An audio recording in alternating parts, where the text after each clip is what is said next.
বিশ্বনবী মেরাজে গেলেন, মেরাজ থেকে ফিরে আসলেন। বিশ্বনবী বর্ণনা করলেন, আমি বাইতুল মাকদাস দেখেছি মাঝরাতে, লক্ষাধিক নবীকে নিয়ে নামাজের ইমামতি করেছি, 7 আকাশ দেখেছি, আল্লাহর আরশ দেখেছি, আল্লাহর সাথে কথা বলেছি, আবার ফজরের আগেই মক্কায় ফিরে এসেছি।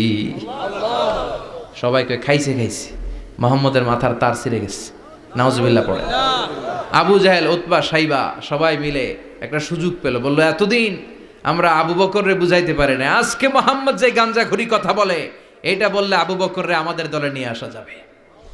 সবাই সাইয়েদনা আবু বকরের কাছে যায়, যে বলে আবু বকর জানো নাকি তোমার নবী নতুন কথা আমদানি করেছে? কি বলেছে আমার নবী? তোমার নবী বলে মাঝরাতে বাইতুল মাকদাস গিয়েছে। বাইতুল মাকদাসে তখন দ্রুতগামী ঘোড়া দিয়ে ছুটলেও যেতে লাগে 15 দিন।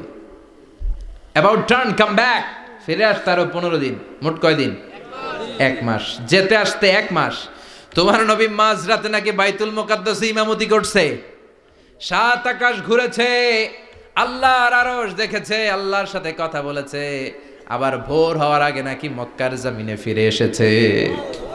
আবু বকর বললেন, আসলেই কি আমার নবী এই কথা কইছে?